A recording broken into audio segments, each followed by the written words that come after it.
All right, so people have started joining in, and while we're waiting for an audience to trickle in, I will just get started with a few introductions and housekeeping notes before we dive into today's session. So, all right, so today we have with us Blibli, MAAS by Branch, and Ada joining us for the Mobile Growth Online. Before we get started, let me just share some quick housekeeping notes. So for the entire duration of today's session, the audience will be muted. We do have a chat and Q&A section where you can drop in your questions, queries, anything that you'd like to ask our speakers that we will address towards the end of the session, towards the last 10 minutes. And the presentation and the entire webinar is being recorded, so you will have access to the entire discussion post the session as well. So with that, I'm excited to introduce our host and moderator for today's session, Satya Vardani. Satya is the sales manager at Branch, so she will be managing today's panel and moderating the discussion today. Over to you, Satya. Sure, thank you so much, Priyanka. Share my screens. Sorry, just a minute. All right, so yes. So thank you so much, everybody, to joining our panel's conversation today for Ramadan Mobile Growth. So I'm Satya, I'm sales manager for Branch. I'm actually Indonesian based in Singapore. So today I will start a little bit introduction about Branch. So Branch is your mobile growth platform partner. So we have over 60,000 world top apps run Branch throughout their product marketing stacks. Just to give you an overview what exactly we do. So we do two things, deep link and attribution. So we put deep links in every channels of your communication to your customer, whether it's organic or also paid media, and we stitch all together and we can track their acquisition journey from the ads or organic channel to desktop, to mobile web, also to app, and that's enabling 360 attribution. So you get all the visibility. So today I'm gonna share a little bit of our report of Ramadan trend. So this report, we work together with MAAS by Apple, and we released that around 2 weeks ago. So if you haven't downloaded, please download. Otherwise, we're also gonna send you after this webinar. So some of the trends that we like to share is the rising of app categories during this Ramadan. So the first thing is entertainment. So we see a lot of OTT apps continue to rise in engagement, and a lot of also OTT apps doing expansion in market like Indonesia. And we also see the rising in groceries. So a lot of offline grocery move to online as well. And of course, there's a lot of like booming of gaming application. People need things to do. So there's a lot of new apps like football, fantasy, and a lot of gaming. And we also see, of course, the accelerated growth in e-commerce as well. And fintech is one of the key hot topics because a lot of people now start shifting like everything, donation, transaction through the fintech app, and also less transaction through actually brick and mortar in the bank. So fintech app is also increasing. And the rise of social media. So when we're talking about social media, it's not only the global social media. So I also see some growth in Philippines, like basically local social media where people can communicate to each other, specific to a country. So what I also see about the purchase intent in Ramadan, we can also see increase in organic install versus paid install. The reason is a lot of people actually looking way to shop online, and there's a lot of intent. So it means they get their payment, they get their bonuses, and they're looking to spend that money. And that's why there's a lot of intent and organic channels of install as well. And if we see the trend on the first vertical that we discussed in the report about shopping, I would like to share some of the key initiatives. So if I see in Singapore, the Fair Price, which is one of the largest groceries, they have doubled down their online grocery presence by leveraging offline store inventories. So there is no longer about like half about offline and like and still focus on the offline, but they also like basically double up the inventories. And for Indonesia, we see that Matahari doing this initiative of live buying. So that's actually maintained 70% monthly of its online business. And we also see like Grab in multiple countries, they're adding new offerings such as Grab Mart. And the key topics on this is brand will have to offer the same personalized shopping experience as in the physical store for shopping online. So the key vertical that we also discuss in the report is about fintech. So some of the key initiative that we saw in Southeast Asia is Gojek start creating innovative online campaign in Ramadan for donation and charity through their fintech apps, and also Dana, they run campaigns around the joy of sharing in the holy months. The last vertical that we share is about F&B. We also see the raising of small time seller explore e-bazaar platform, or even like bigger marketplace like Blibli. And a lot of people also moving to WhatsApp to promote and sell their food online during this time. So these just some like key vertical that we share in the report. The whole detail you can find also in the report. So we can see the opportunities in the new normal on Ramadan. So categories like fashion, electronic, and home likely to benefit from long tail shopping behaviors. And footfall traffic in brick mortar still remains low. So that's why a lot of brands focus heavily on the online. Focus food-based apps slowly bouncing back to normal, and they're capturing majority of their users back. And there's a lot of opportunities. This is I also see in Indonesia and Singapore, opportunities for local and trusted brand to make an impact. So if I see in Indonesia, there's a lot of new e-commerce company which is focused selling a product made in Indonesia. Brands also focusing on building positive conversation to share hope and spread message of togetherness. So if you see in the campaign of Dana or even Gojek about donation, I think we saw that a lot of trends also in fintech. So in the report, we also share a few key takeaway on the building Ramadan campaign for success. I will just like a little bit summarize on here. So the pre-Ramadan, we suggest people to invest more in the developing new digital touch points such as QR codes to bridging offline to online. And some companies also use audience intelligence to acquire user with high conversion intents. And I think we see this about utilizing rich media ads such as TikToks to get a lot of interest even before the app is being installed. And the latest trend that we saw is also they focus on the work with OEM ad networks. And during Ramadan, focus is about retargeting. So once you acquire the user, you get the interest. How do we make sure we do the efficiency regarding retargeting and leveraging social media influencer and content creators as well? So the last key part on the report is talking about what is the suggestion we brand can do after Idul Fitri. So obviously, after you read all this user behavior that you acquire during Ramadan, you should make a decision based on the DNA of the customer. You focus on the highly scalable multi-channel retention campaign, and also focus on user with high score in recency, monetary, and frequency value. So that's just a little bit about the report, and we're gonna send you after this webinar as well. So moving forward, I think we're gonna start with the panel conversation. So let me share let me introduce you for the panel today. Sorry, excuse me. Yeah. So let me introduce you to the panel. So in this today, we have a Colin from Blibli. We also have Prabhat, and he's from ADA. He's based in Malaysia. We also have Mudasir, and also have Aniket. Aniket is based in India. So we have a rich panel from different countries that would like to share their trend on Ramadan as well. So before maybe let me just ask let me ask a few questions.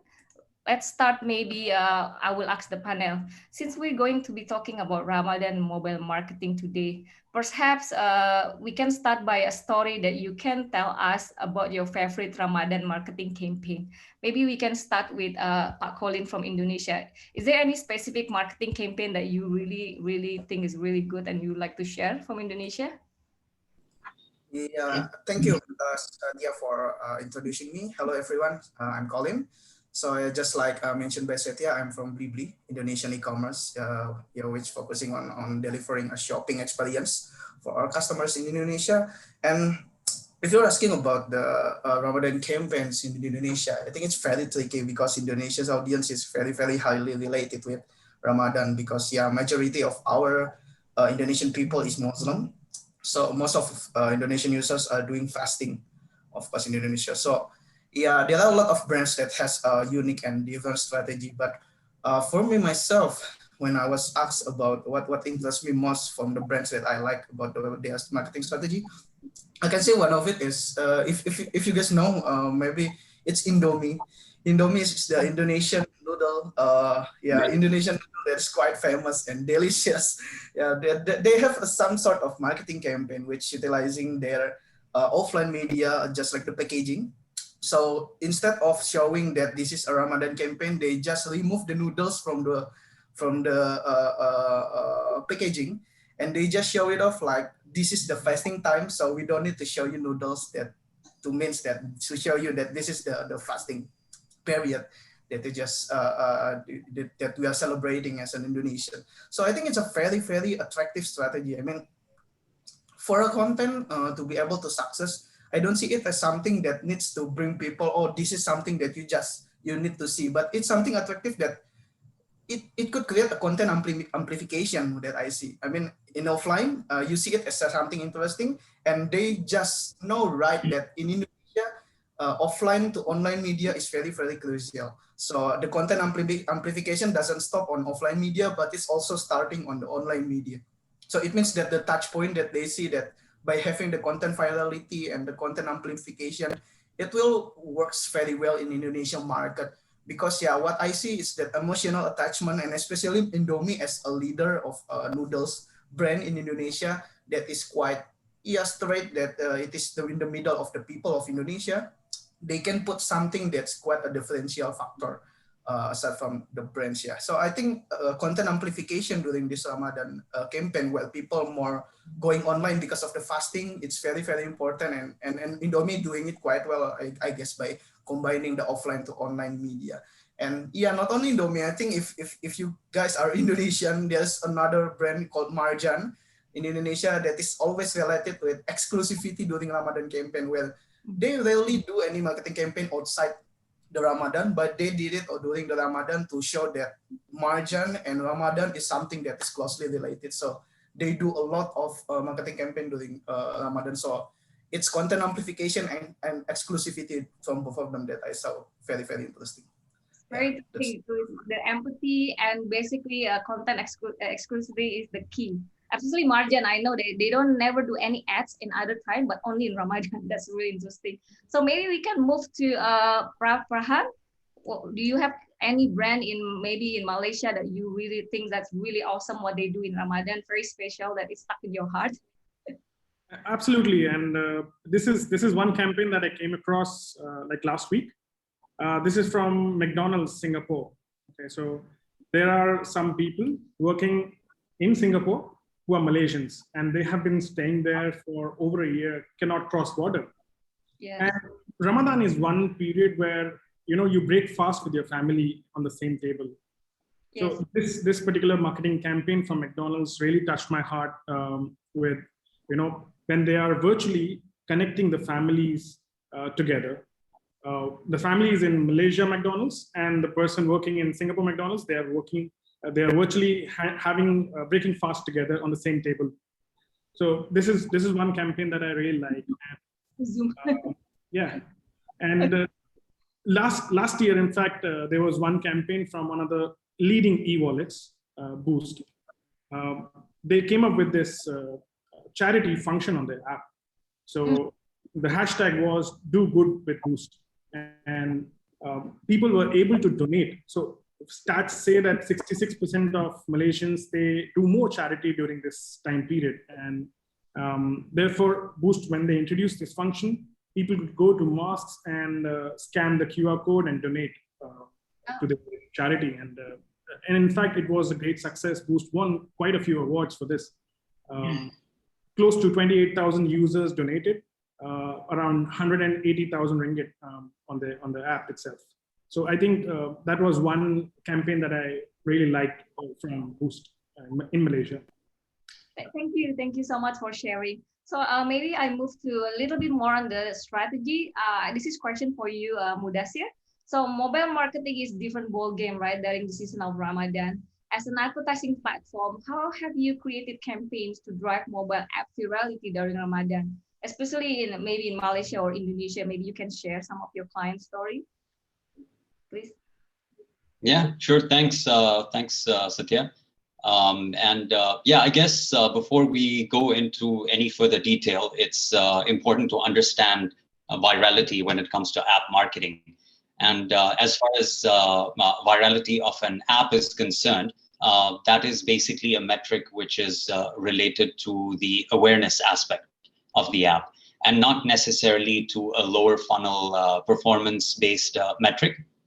So in essence, virality is more of a branding exercise and a branding metric to be performed. In the case of some apps, whether they are social apps or game apps, virality works really well. And when it comes to apps where the idea really is to drive transactional conversions, it might not be an ideal strategy to deploy, especially when we are talking about critical time periods of the year like Ramadan, where you really want to maximize on your return on investment. Now, however, with that, whenever there's a requirement, we are definitely able to run ads for app companies or app economies in order to drive virality through recommendations and discoveries on OEMs and social inventories to attain that desired result.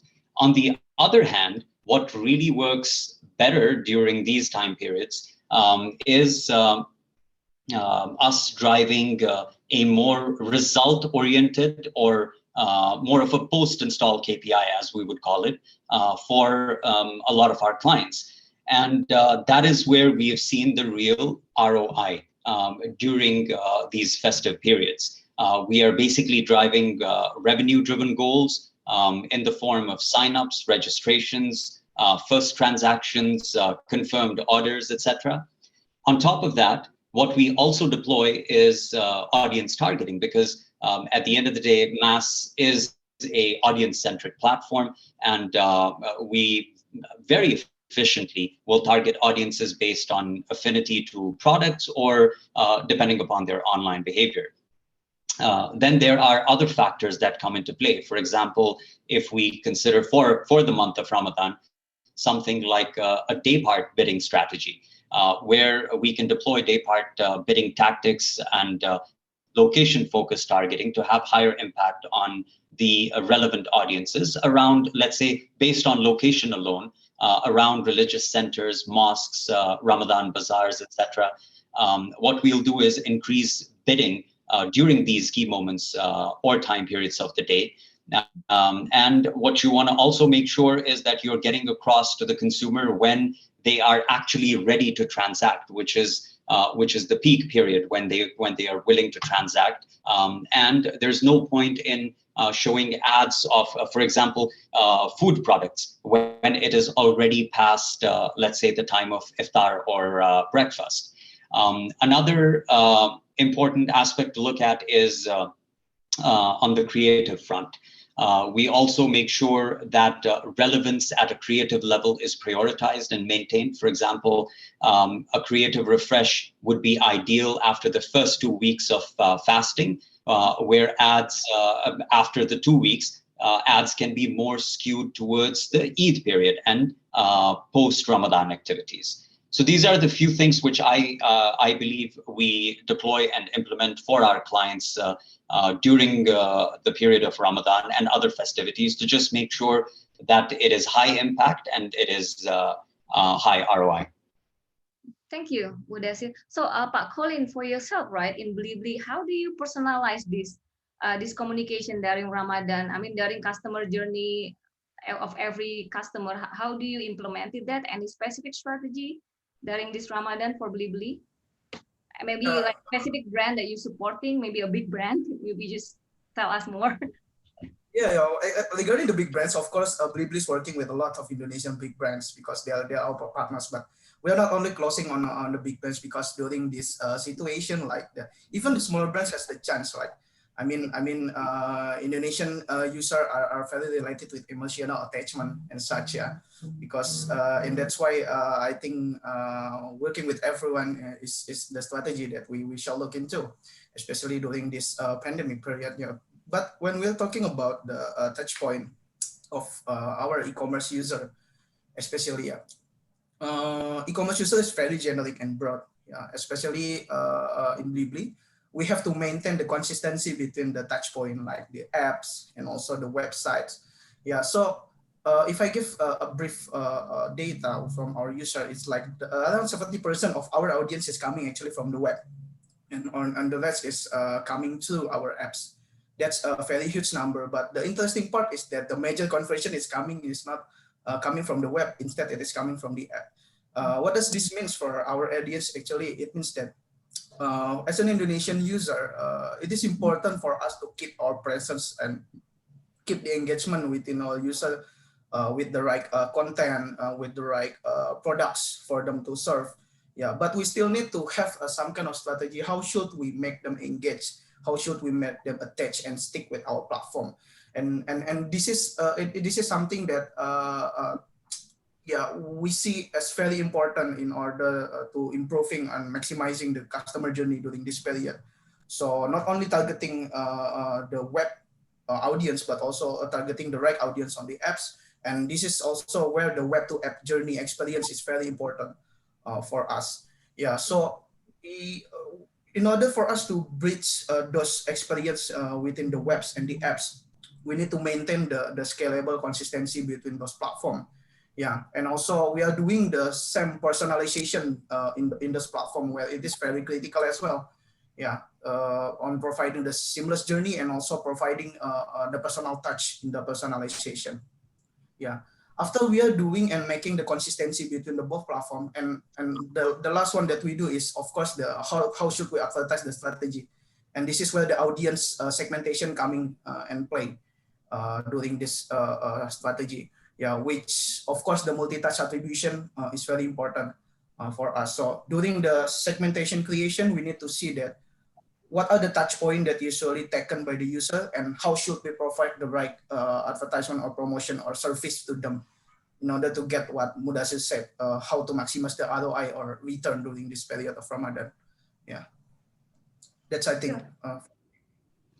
Thank you, Colin, for your insight. I have a question for the analytical and data-driven agency, ADA. So this is question for Prabhat. So after you see all this data, right, coming in Ramadan, do you see any emerging trend or what kind of user or engagement app behavior that changed during Ramadan, especially in 2020 and 21? Because during the COVID, things changed, right? Do you see any different kind of segment emerging, different behavior?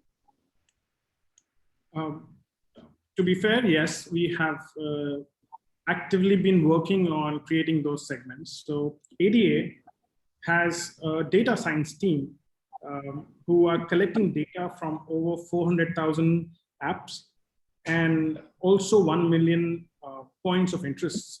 So using all of this data, we were able to come up with, we were able to look at the digital habits of all the consumers pre-COVID and post-COVID and during COVID time period, right? And we were able to, understand their behavior more minutely than ever before.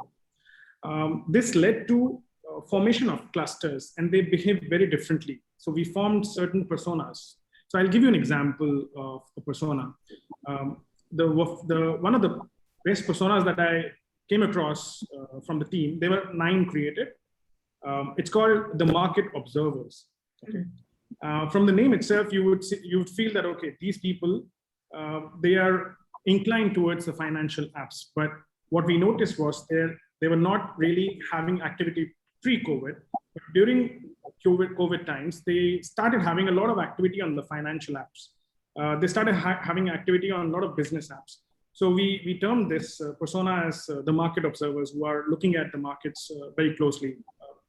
The overall size of this audience in Malaysia was close to 350,000 people. So if there are financial apps or financial clients that want to target this segment, we were able to do that effectively. And similarly, we had other personas like the social citizen, people who have started sharing a lot of data on their social apps, and work from home professionals. It's not that, everyone is working from home, but the utility apps, the usage of utility apps increased among certain number of people to increase that efficiency. So we were able to create a persona around those people as well. one of the interesting personas that I came across was the adaptive shopper. So these are people who are finding new ways of procuring things. Traditionally, during non-COVID period, we were able to go out and get the products, but over there, I mean, at this point of time, we are not. So the way that we shop has completely changed, and therefore we saw close to 35% new users on shopping apps. So out of the list of the apps that we were tracking, we saw that 35% of them are new users, completely new users. And it peaked, interestingly, it peaked during Ramadan time period. You see, just pre-Ramadan month, you have huge surge in shopping, shopping behavior. People are shopping to prepare for Ramadan. And first couple of weeks are sort of silent, where people are still adjusting to the routine that they have. Second week onwards, the spike is again seen in the shopping behavior. So this is what we found in the adaptive shopper behavior segment that we were able to analyze through our segments. Yeah. So I think those were the interesting segments that we could find during our pre-COVID and COVID times for us. Thank you, Pramhan. Maybe if you have any report that you can share to the audience, so they know like, oh, this is emerging trend of customer that we found during COVID. Thank you so much for your insights. So the next question is actually for Aniket from Branch. So as a mobile attribution platform, can you share some example of how brands in Southeast Asia especially can leverage Ramadan as the moment to drive an app install and engagement? What kind of tactic do you see that they implemented? Thanks, Adria, for the question. I'll break the question in two parts. I think one is obviously you have to go for app installs, and you have to be aware of your competition, because the sentiment typically pre-Ramadan is to increase spends. But with increased spends, it's not just you who are increasing spends. To all the audience that are there here, you have to be very aware of your audience. So the shoppers are in the shopping mood, for example, but you have to give them the right incentive to shop, right? So a very simple basic strategy, which has been going on forever, is a coupon strategy, right? And that is what we have seen a lot of our customers in the region, like Tana, like Tokopedia. They invest into a coupon strategy, which is differentiator, which they market very well. And the last and the most important point is measure very well, right? If you do a campaign, you make sure you measure it very well. So if it is a campaign that you're doing across different channels, the best thing is to name a campaign. A simple thing as name a campaign, use a tracking platform like Branch, use the tactics to make sure that you are aware what your campaign is doing. If it is not doing well, because not to be frank to everybody here, I'm sure we are part of unsuccessful campaigns as well. And you have to go and tweak those campaigns. You have to be aware of the market dynamics. If let's say you're giving 20% coupon off and your competitor is giving something else, you have to make sure that somehow you're able to capture every audience, right? So that's one trend we've seen is coupon strategy, build upon measurement. And so that you can, in between campaigns, also tweak things so that you have the right data. The second part of this is obviously app installs is very important, but gratitude is a big theme around Ramadan. And what we have seen across some of the customers in APAC, and this is not attribution example probably, but you have to do branding campaigns, you have to balance that, right? And the branding campaign has to be around gratitude, or has to be around not what you're selling, but what the values are of your brand. I think that is what connects the people. And eventually people, when they see the install ad, when they see the coupon ad, they know that, okay, they are getting benefit, but they also attach with the values that your company has. And we have seen this across, for example, like Prabhat was talking about Boost, do good with Boost, I think is an excellent example of how you build a brand. And obviously do your tactical campaigns through coupons, but you have to back. Sorry, we lost you, Aniket. Okay, okay, sure. Maybe while we waiting for Aniket, continuing about the apps install campaign strategy, we also have a question from the audience. So there's a question about WhatsApp doesn't allow you to do promotion. How do we go about this? Maybe Colin, do you have any answer or insight? What do you think about like this topic that people keep talking about, like WhatsApp not allowed to do promotion? but it's very like important channels like for promotion as well and engagement. I think it's related with the one that I mentioned before regarding the content amplification, as WhatsApp is one of the social media platform that is attached to all the generation and all the age gaps that's happening in all over the world, I guess. I mean, everyone is using WhatsApp and Telegram, such as etc., something like that. And when we are talking about the promotion that's happening on WhatsApp, I think promotion itself can happen on both organic and non-organic, right? I mean, if we are looking at something in the perspective where we could not do any paid promotion in the platform, I think what we can do is that how we can utilize that such platform as a channel that can convert us to bring more organic presence. Yeah, I mean, just like we are doing the referral strategy and also the content strategy and how we could engage outside the platform. Yeah, personalization strategy, like, yeah, there's a lot of things that can happen within the WhatsApp. I mean, the strategy should be more, rather than we look at as a promotion based platform, we shall look at as a channel that we shall utilize, and what are the things that people can do inside that platform that we can provide them to bring the content amplification. Yeah, I think that's that I can answer.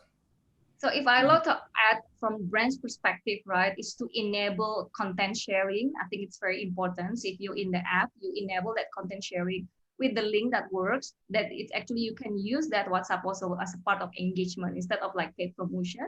And of course, also referral program, that is something that deep link provider like brands can provide. So we can actually do that in WhatsApp. Like, we not call it promotion, we call it engagement. You can, sharing content, you doing referral program.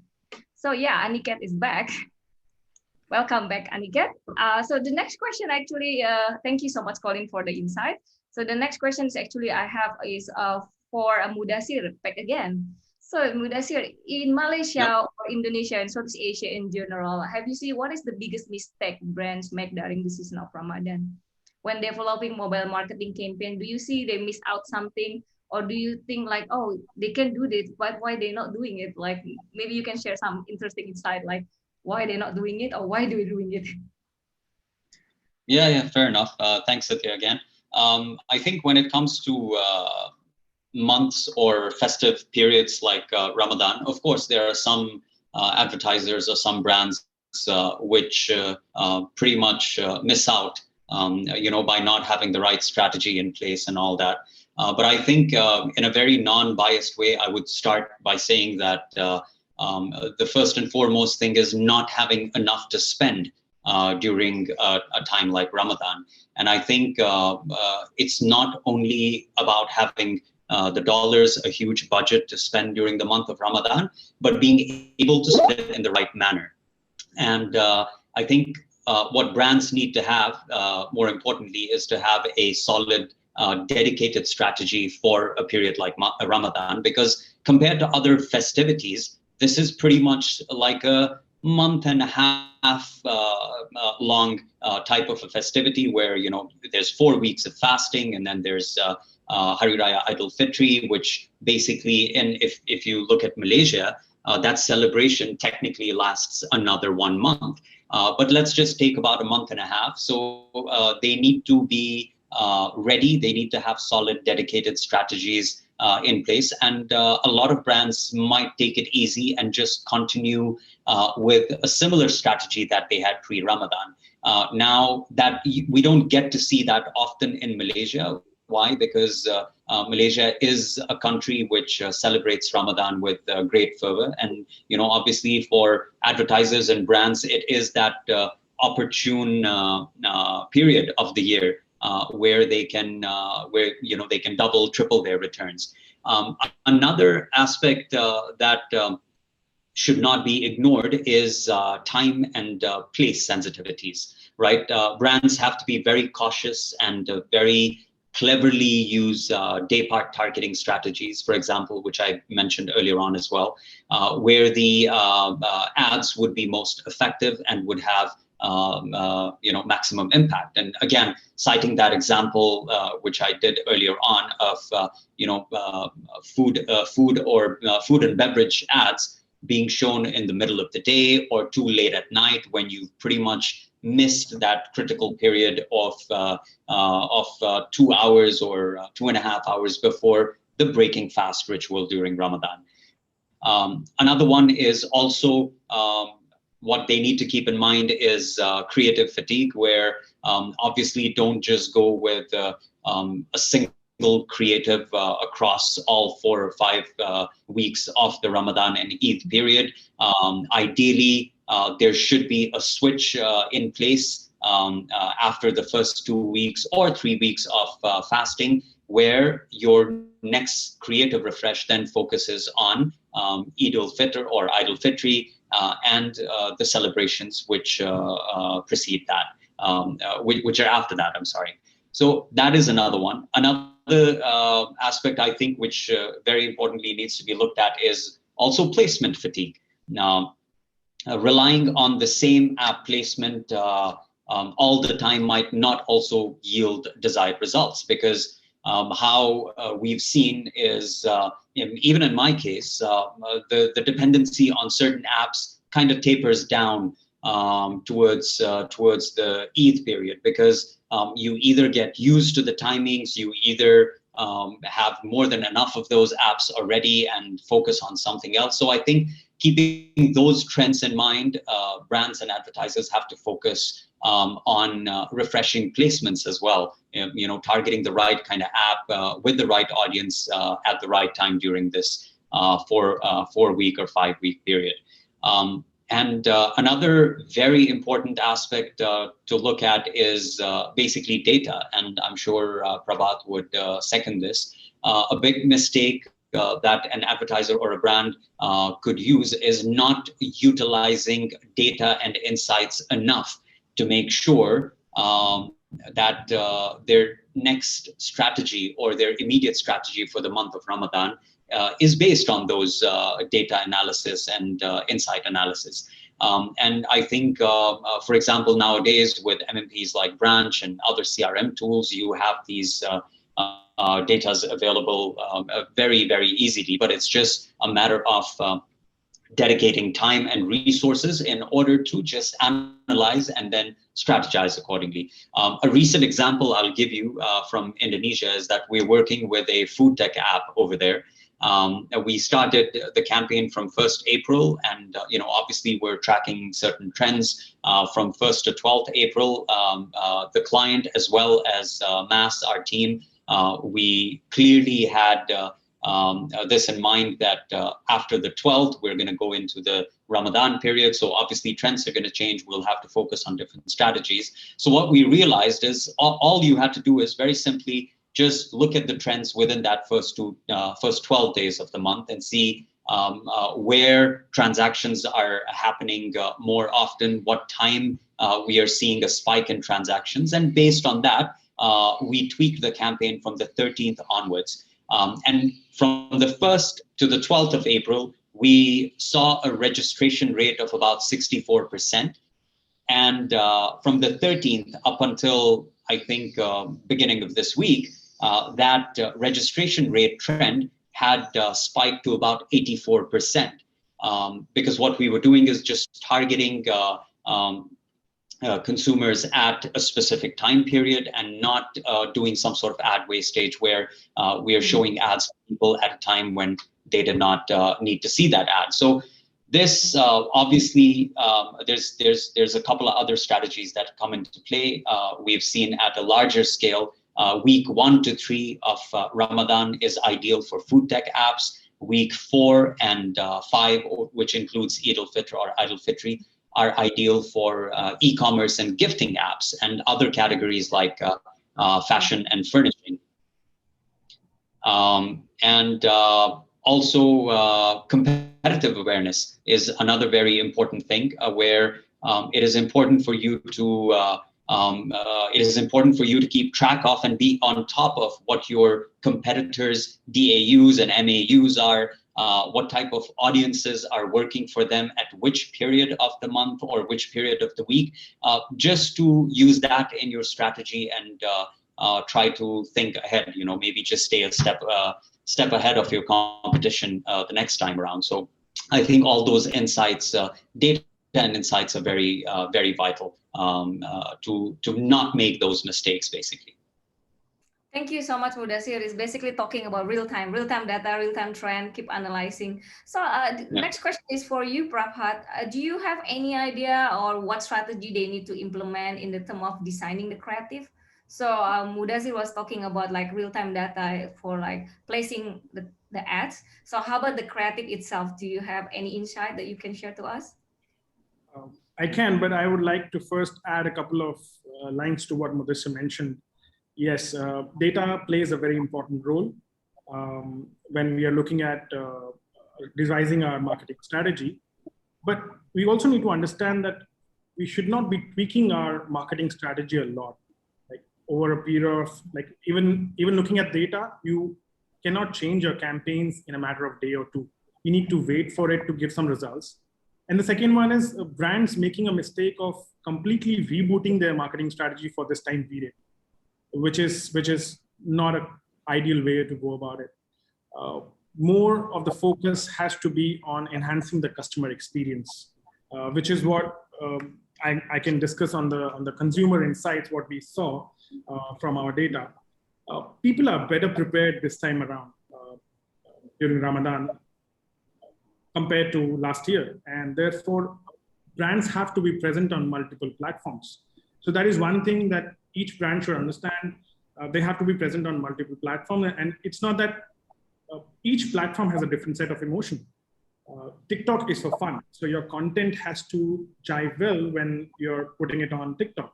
And if you're putting it on Facebook, your content has to be more towards information sharing and short and snazzy videos, what is consumed by people on Facebook. In short, there should be synergy between your message that goes out for Ramadan across all platforms. And as the team also mentioned, it's not one message fits all. So you need to keep producing different content, but have a synergy in between. The second thing that we really noticed last year was, so we all know that the shopping behavior has kind of completely shifted from offline to online, right?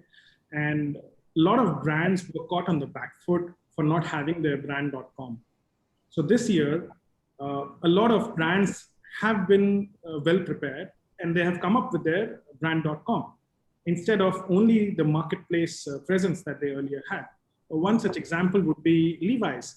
Levi's essentially is an offline brand with stores, and people want to touch and feel and you know how the jeans fits. They have recently launched their online stores, which was not present earlier. Another brand that I can recall is Laneige. Laneige. It's your skincare brand. They did not have an online presence, and they were only dependent on the marketplaces. So that is something that you know, the brands have consciously put an effort into bringing the brand online using a brand.com and not just offline stores or marketplaces. The third thing that I can think of is brands need to listen to their consumers. Okay, so you have to effectively use social listening, or what people are talking about your brand, and it is an opportunity for each of the brands to connect with the users, and all in all, it helps build a very solid marketing strategy for the brand itself. Overall, as Mudasir mentioned, you have to be sensitive, you have to be authentic, and when you're devising your mobile marketing strategy. So yeah, that's pretty much on the consumer trends of, or what we see on the consumer side, what should a brand do during Ramadan time period. Thank you so much, Prabhan. So my next question is for Colin, back to Colin. So do you see any unexpected app trend during Ramadan last year and this year? Do you see any prediction change? Anything that shocked you as a product team? Did something change in 2020? And you see something also change in this year in the term of Ramadan the app? Yeah, actually, when we're talking about uncertainty or surprise, so many things happening are surprise right now because of the pandemic, right? A lot of things that are uncertain as well from our side. But if I can relate with what Prabhat explained just before, it's actually very related with your question. Actually, when we're talking about e-commerce adopter, that's also something persona that we see a lot of that's happening in the e-commerce industry, especially in Blibli. Yeah, so one thing that we really see interesting during the last year campaign is that actually the pandemic situation, I agree that it forces people to shop online. Actually, it is shown that that our new customers is actually growing. People are actually starting to shop online from practically before they just usually shop offline, but now they are forced to shop online. And we see that our CAC or our customer acquisition cost is happening to be lower by around 39% during last year versus the year before. And it is actually quite huge. Yeah, because of the pandemic. It's a positive thing that we can see as a surprise that we see in our platform. But the other thing that we see from the user perspective or the behavior that they done in our platform is that regarding the basket size or the average or the value from those customers, actually it's getting lower. We see that the number of average of the value from each user is actually lower by around 28%. Yeah, so regarding the CAC, it's getting higher, but the AOV it's getting lower because maybe our assumption is that yeah, we see that our top categories is also increasing in groceries. It's just that people started to buy more lower basket size products and starting to shop online instead of offline.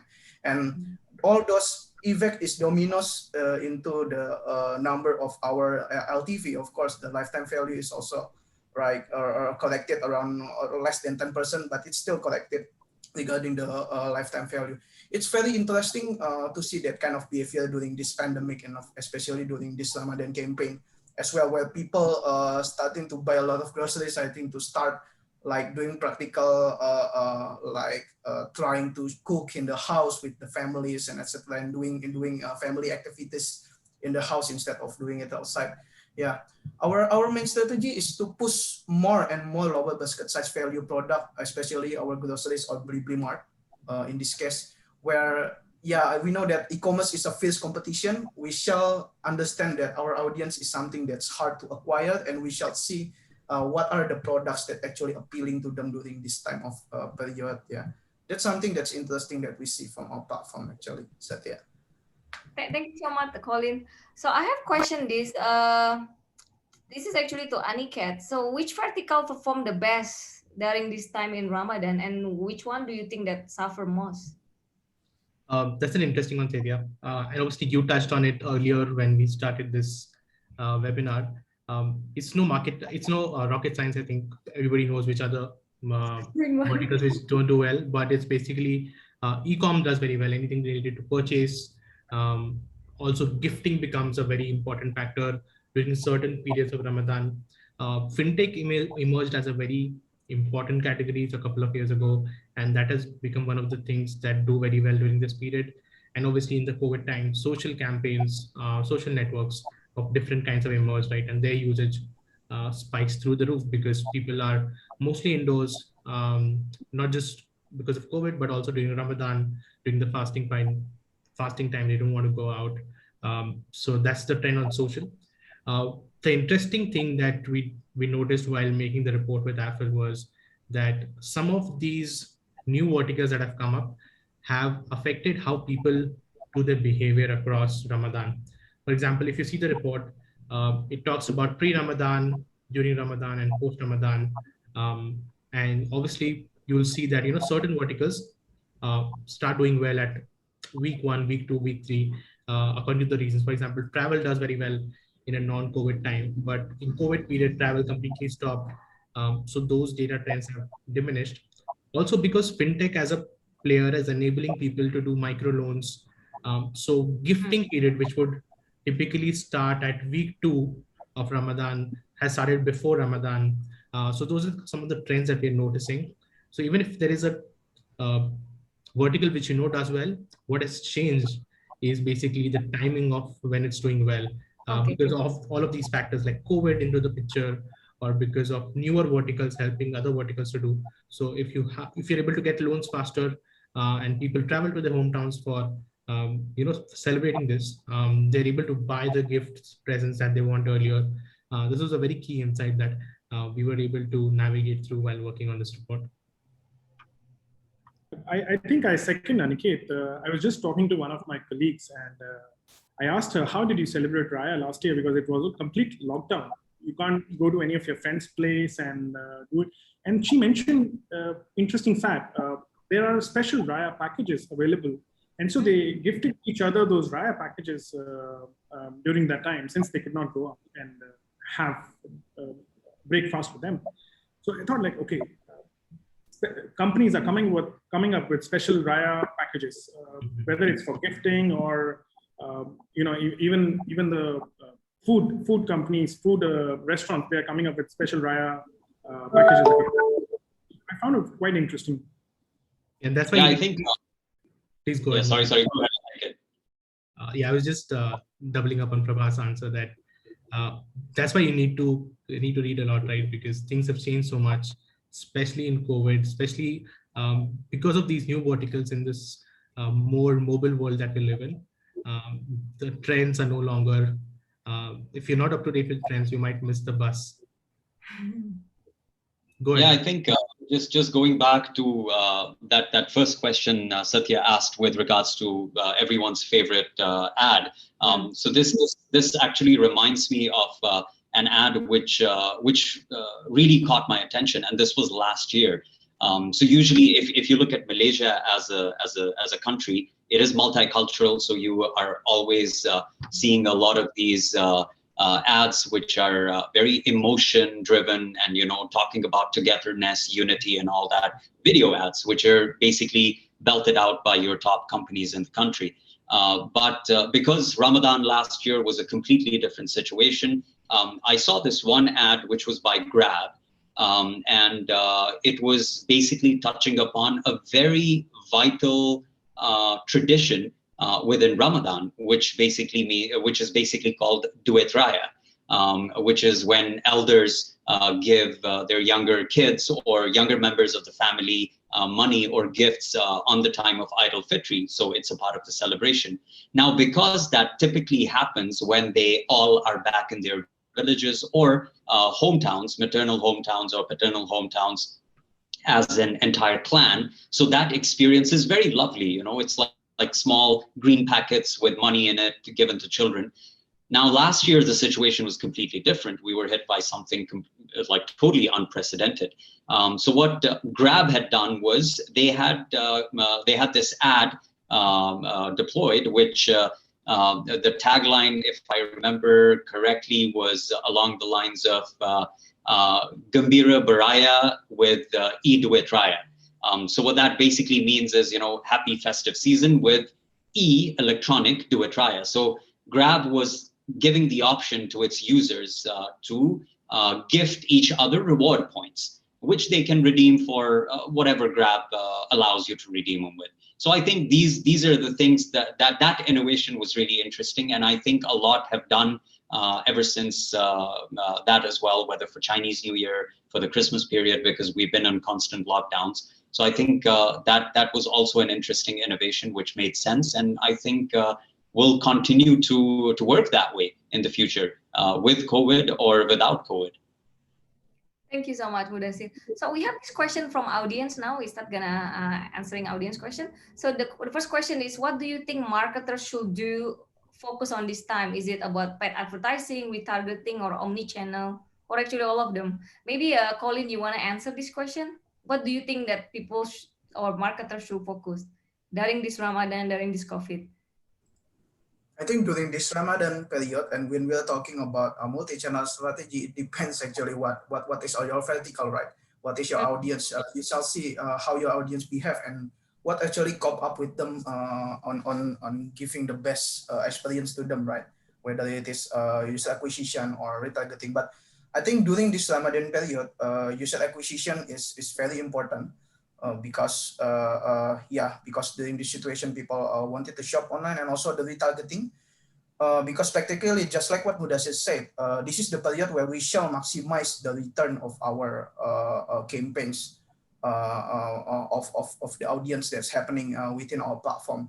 So yeah, this is an answer that I cannot answer directly, but if it is on e-commerce perspective.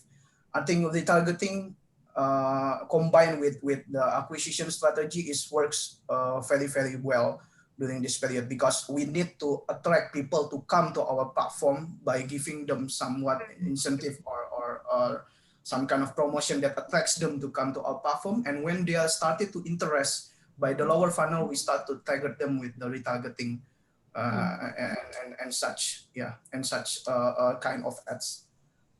Yeah, I think that's what we should do from the commerce perspective.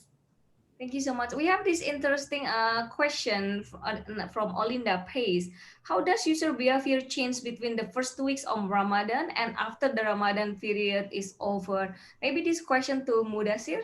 Do you see what like specific change in behavior, like in the first 2 weeks or after Ramadan period is over? Oh yeah, absolutely. Like I mentioned it a couple of times, user behavior does change, definitely.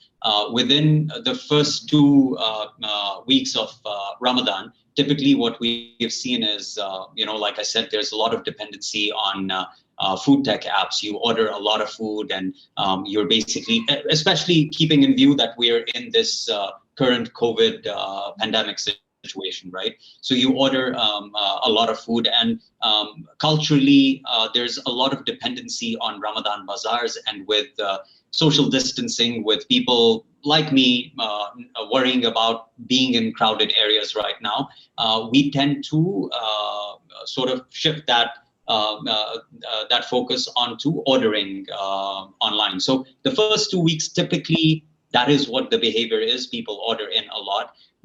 And what happens in the second half of Ramadan, while some of these habits continue, but there's also focus towards the end of Ramadan and Eid, because that is a totally different celebration. Then we are talking about options of being able to travel to your hometown, meeting your parents, grandparents, relatives, and not so much of what you're currently doing, especially for the last week of Ramadan.